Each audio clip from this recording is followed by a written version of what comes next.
बता रहा हूं, अगर आप किसी भी खालिस्तानी से बैठ के, खालिस्तानी इसके साथ बैठ के आप बात तो कर नहीं सकते क्योंकि वो इंटेलेक्चुअल लेवल है नहीं खालिस्तानियों का कि आप बैठ के उनके साथ एक डिसेंट कॉन्वर्सेशन करें। ये इमीडिएटली आप देखिएगा गालम गलौज पे आ जाते हैं, because they are street elements. ये सड़क छाप टाइप के लोग होते हैं खालिस्तान में। जय हिंद दोस्तों, मैं हूं मेजो गौरवारी और आप देख रहे हैं आज की ताज़ा तरीन खबरें।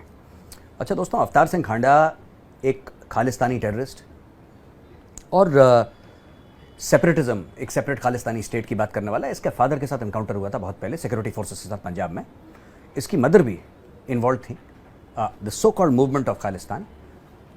इसका निधन हो गया, ये यूके में ख़त्म हो गया। अच्छा, बात यह है कि पता नहीं क्यों, और मैं इसके ऊपर कोई आपको कमेंट नहीं करना चाह रहा, यहाँ पे कोई बोलना नहीं चाह रहा कोई चीज़, क्योंकि मेरे पास ऐसा कोई सबूत है नहीं और मैं बिना सबूत के बोलूँ ऐसा अच्छा नहीं लगता। मुझे नहीं पता, लेकिन ये 4-5 खालिस्तानी अचानक बड़ी अजीब सी सर्कमस्टांस में मारे गए हैं। और यहां पे फिर मैं कह रहा हूं कोई कॉन्स्पिरेसी थ्योरी नहीं है, लेकिन फिर भी अब देखिए, जैसे कि परमजीत सिंह पंजवार, एक खालिस्तानी टेररिस्ट जो कि आईएसआई की पनाह में था पाकिस्तान में, कई साल से पाकिस्तान में रह रहा है आईएसआई की प्रोटेक्शन में। उसको, वो रात को कहीं जाता है, उसको खुलेआम गोली मार के चले जाते हैं लोग। कौन गोली मारता है किसी को नहीं पता, उसको शूट करा, चले गए, वो खत्म। और वो आईएसआई की पनाह में रह रहा था, आईएसआई के प्रोटेक्शन के अंदर। तो कौन है जिसने उसको पाकिस्तान में निपटा दिया? I don't know. अलग अलग कॉन्स्पिरेसी थ्योरीज हैं, हो सकता है कोई कह रहा है इसने मार दिया, उसने मार दिया। अच्छा, अब अवतार सिंह पे आते हैं। अवतार सिंह का जो मामला है, ये जो यूके हाई कमीशन के सामने जो गंदगी मचाई थी ना खालिस्तानियों ने, आपने देखा होगा, और भारत का झंडा नीचे उतारा था, ये लीडर था उनका अवतार सिंह। अचानक एक दिन खबर आती है अवतार सिंह चले गए। अब अवतार सिंह कैसे गए अभी तक किसी को नहीं पता। इसमें दो चीज़ें हैं, कोई कह रहा फूड पॉइजनिंग हो गया। फूड पॉइजनिंग से तो यार किसी की मौत होती नहीं है दोस्तों, साफ सीधी बात है। I have not heard of anybody. अच्छा, आप लंदन में रह रहे हैं या बर्मिंघम में हैं या आप यूके में हैं जहाँ पे अच्छी फैसिलिटीज़ हैं, तो फूड पॉइजनिंग से ऐसा नहीं होता ना कि फूड पॉइजनिंग हुई और अचानक मर गया। कुछ समय लगता है, तो तब तक कोई भी आपको अस्पताल ले जा सकता है, आपकी जान बच सकती है। फूड पॉइजनिंग मुझे कई बार हो चुकी है, तो आई डोंट नो कि फूड पॉइजनिंग से किस तरीके से कोई बंदा मर सकता। कोई कह रहा है कि साहब उसको ब्लड कैंसर था। अब ब्लड कैंसर का बंदा फिर कहते हैं हार्ट अटैक से मर गया। बड़े कंफ्यूजिंग स्टेटमेंट्स आ रहे हैं। Let's wait for the medical report to come in. However, ये जो था अवतार सिंह ने बहुत कोशिश ऐसी करी कि जो सिख यूथ है उसको रेडिकलाइज करें। मैं आपको आज बता रहा हूं, अगर आप किसी भी खालिस्तानी से बैठ के, खालिस्तानी इसके साथ बैठ के आप बात तो कर नहीं सकते क्योंकि वो इंटेलेक्चुअल लेवल है नहीं खालिस्तानियों का, they don't have that much brain और ग्रे मैटर कि आप बैठ के उनके साथ एक डिसेंट कॉन्वर्सेशन करें। ये इमीडिएटली आप देखिएगा गालम गलौज पे आ जाते हैं, because they are street elements. ये सड़क छाप टाइप के लोग होते हैं खालिस्तानी। तो आप इनके साथ ज़्यादा इंटेलेक्चुअल डिबेट तो करना भी नहीं चाहिए इनके साथ, because they are incapable of debating. पर अगर कोई आ जाए ना, तो उसको ये नहीं पता कि उनके ग्रीवेंस हैं क्या। मैं आपको अभी बता रहा हूँ वेरी क्लियरली, इनको बस एक इमोशनल टाइड में पाकिस्तानियों ने बेवकूफ़ बना रखा है। पाकिस्तानियों ने बोल रखा है कि जी चढ़ जा सूली पे, तो ये लोग चढ़ गए सूली पे, इमोशनल लोग खालिस्तानी, और वहाँ पे पाकिस्तान इनका फ़ायदा उठा रहा है। लेकिन सबसे बड़ी बात जो हो रही है ना, पता है दोस्तों, जैसा मैंने बताया परमजीत सिंह के साथ हुआ था, ऐसे 3-4 और लोगों के साथ पाकिस्तान में हो चुका है। कुछ खालिस्तानी था, 1-1.5 साल पहले मारा गया था, ड्रग डीलर था। वो ड्रग डील गड़बड़ हो गई, उसी में ठोक दिया। तो who is killing these Khalistanis, ये बहुत बड़ा सवाल है। कौन इन खालिस्तानियों को मार रहा है? अच्छा, जो यूके के खालिस्तानी है वो कह रहे हैं साहब कॉन्स्पिरेसी है, भारत मरवा रहा है, और वो प्रेशराइज कर रहे हैं कि नहीं आप बोलिए, उनको जहर देके मारा गया है। अरे बाबा, जहर देके नहीं मारा गया है, अगर होगा तो डॉक्टर की रिपोर्ट में आ जाएगा। लेकिन खालिस्तानी क्यों कह रहे हैं ऐसा खालिस्तानी? क्योंकि वो चाहते हैं कि इसको शहीद घोषित कर दें, अवतार सिंह को शहीद घोषित कर दें। जब शहीद घोषित कर देंगे इसको, फिर ये बोलेंगे साहब ये तो भारत ने मारा है, फिर एक नई जनरेशन को रेडिकलाइज करेंगे भारत के खिलाफ। आपको एक मुद्दा चाहिए ना भाई, आपको एक मुद्दा चाहिए। ये पाकिस्तानी भी तो यही करते हैं। जब स्टोन पेल्टिंग कश्मीर में होती थी, तो जब फायर होती थी, यहाँ पे पैलेट गन्स फायर होती थी, तो बच्चे को आगे रख देते थे। ये तो कोई बच्चा नहीं है, तो बहुत ये एक आतंकवादी था, ये टेररिस्ट था ये अवतार सिंह। लेकिन कश्मीर में भी यही पाकिस्तान ने मॉडल प्ले अप करा था कि एक बच्चे को रख दो, जब पैलेट गन्स होंगी बच्चे को लगेगी, अगर भगवान ना करे अगर बच्चे की मृत्यु हो जाती है, बच्चा वो ख़त्म हो जाता है, तो फिर आपने एक शहीद तैयार कर दिया। तो अब ये जो इसने पता नहीं क्या खाया पिया, ये निपट गया अवतार सिंह। लेकिन ये लोग कह रहे हैं कि नहीं, अब हमें ब्लेम करना है इंडिया को, इंडिया के ऊपर ब्लेम करो, इंडिया को दोष दो इसका कि भाई अवतार सिंह मर गया है और अवतार सिंह तुम्हारी वजह से मरा है, और अब हम लड़ाई अपनी ऐसे शुरू करेंगे।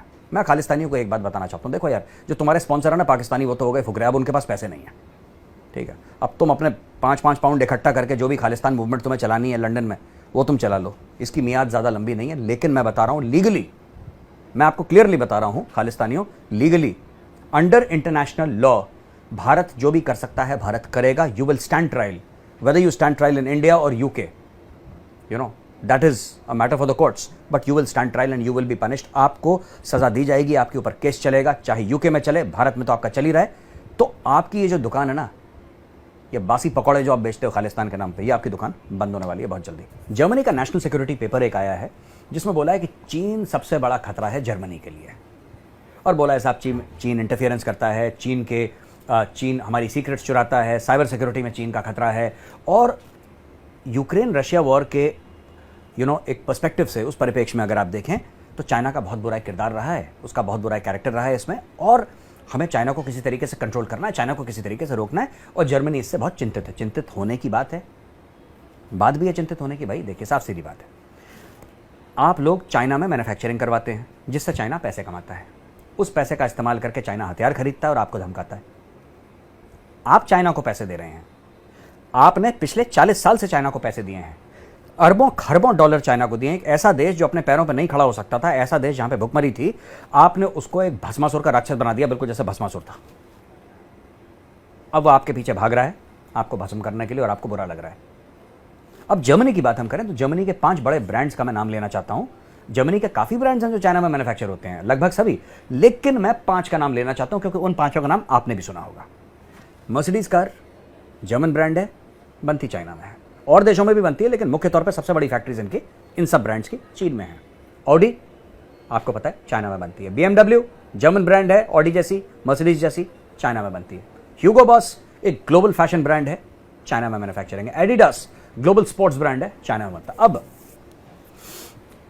दोस्तों देखने वाली बात यह है कि आप जब चाइना में माल बनवाएंगे अपना, क्योंकि वहां पे सस्ता बनता है, चाइना वो सस्ते में माल बनाएगा ऑफ अ सर्टेन क्वालिटी, जो भी आपको क्वालिटी चाहिए, और वापस आप ही लोगों को यानी पश्चिमी देशों को माल भेजेगा और पेमेंट लेगा डॉलर्स में।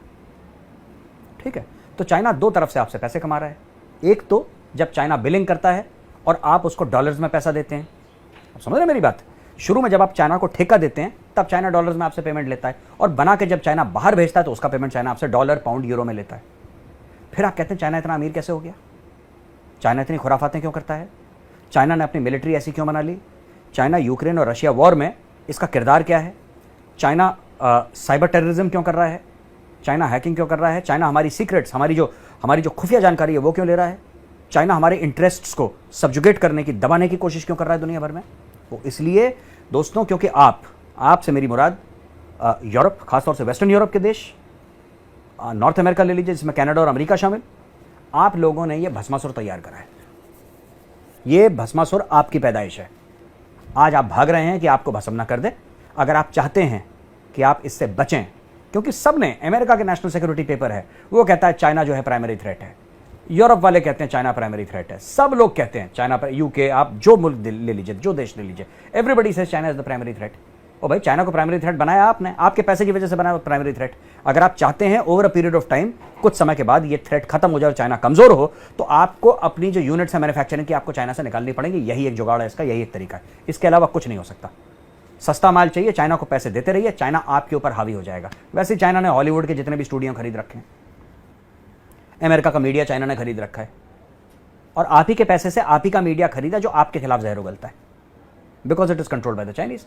अब देख लीजिए आपको फ्यूचर अपने बच्चों के लिए कैसा चाहिए। भारत ने एक कदम लिया है बहुत तगड़ा, बहुत जबरदस्त, जिसको कहते हैं आत्मनिर्भर भारत। हाँ, रास्ता बहुत लंबा है, बहुत कठिन है, और मैं ये बिल्कुल नहीं कह रहा कि आत्मनिर्भर भारत आज की आज सारी प्रॉब्लम सॉल्व कर देगा, ऐसा नहीं होने वाला। हमें भी कई दशक लग जाएंगे, लेकिन हम उस रास्ते पे चल चुके हैं। पूरी दुनिया को उस रास्ते में चलना चाहिए, और अगर नहीं चलना चाहते तो कम से कम चीन से अपनी कंपनियां बाहर निकालिए। मर्सिडीज जैसा ब्रांड, BMW जैसा ब्रांड, ऑडी जैसा brand, Hugo Boss, Adidas, these are global brands. ये सिर्फ जर्मनी के ब्रांड्स रह के नहीं रह गए, ये दुनिया भर के ग्लोबल ब्रांड्स हैं। बच्चा बच्चा इनका नाम जानता है, बच्चा। आपको किसी भी सूरत में इन ब्रांड्स को निकालना पड़ेगा चाइना से। फिर चाहे मैन्युफैक्चरिंग आप भारत में डालिए, आप साउथ कोरिया में डालिए, आपको जहां मन चाह रहा है आप फैक्ट्री वहां पे डालिए, कोई दिक्कत नहीं है, लेकिन चाइना से हटाइए। और अगर चाइना से नहीं हटा रहे तो फिर ये आप शिकायत नहीं कर सकते कल कि साहब ये भस्मासुर जो है वो इतना बड़ा हो गया। दोस्तों, वीडियो देखने के लिए बहुत बहुत धन्यवाद। अगर वीडियो पसंद आए तो वीडियो को लाइक जरूर करिएगा। मैं फिर हाजिर हूंगा कल कुछ और ताज़ा तरीन खबरों के साथ। तब तक के लिए जय हिंद।